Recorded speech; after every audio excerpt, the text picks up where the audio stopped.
how are the wolves doing as far as procreating in Colorado right now? That's another really great question. We don't know exactly, Okay. but we do know that some of the wolves have mated and have puppies. Okay. So that's a really good thing. But there's only been, you know, a few opportunities for that to happen because wolves only breed once a year Okay. and only the alphas breed. Okay. So if you have a pack of five, only two of those are breeding. So we don't know exactly. We're very hopeful. But yeah.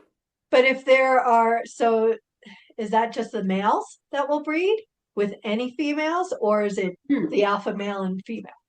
Yeah. So let's just talk about pack structure. Yeah. At the top, you have the alphas, obviously, and lots of people think that the alpha is the biggest, strongest male that bullies his way up to the top. I'm not saying that's what you thought, but that's what a lot of people perceive. Nothing could be farther from the truth. Really? Actually, the alphas are the mom and dad. So you always have a female alpha and a male alpha. Oh, There's this wow. really, yeah, really famous YouTube video. If you look up wolf documentary on YouTube, I'm almost certain this is the one that comes up. And here's the story. So alpha male and female mate.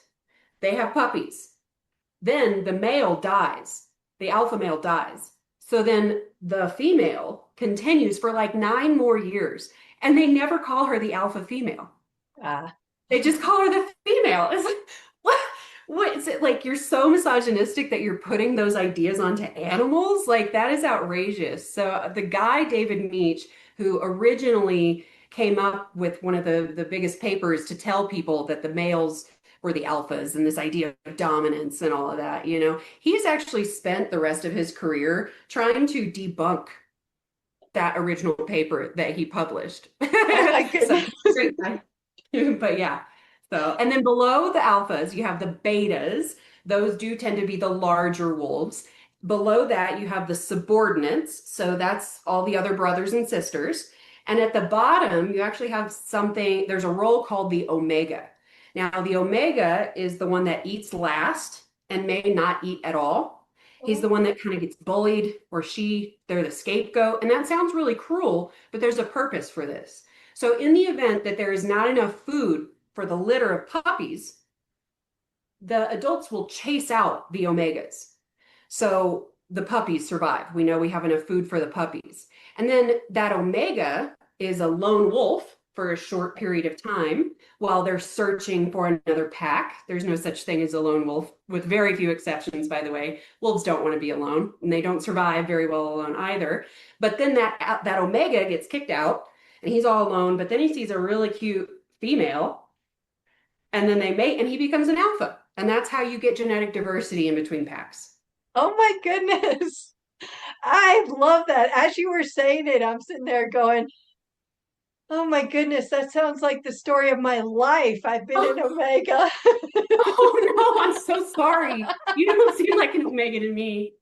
but maybe right now, maybe I'm an alpha. Who knows? That's right. But That's I right. love that story because it starts off.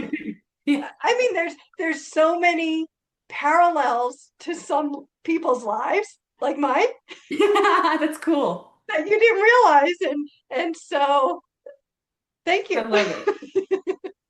That's cool. So thank you for Hey, that. your koala, the Koala. Malamute, how long did she live? Yeah. Oh, she Did she was live to like, be old?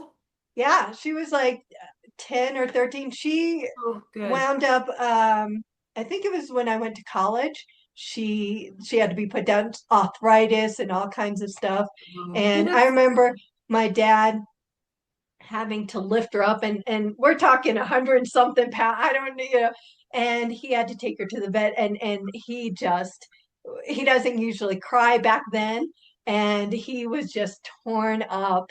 She was such a part of our life, and for my life in general, she was always there.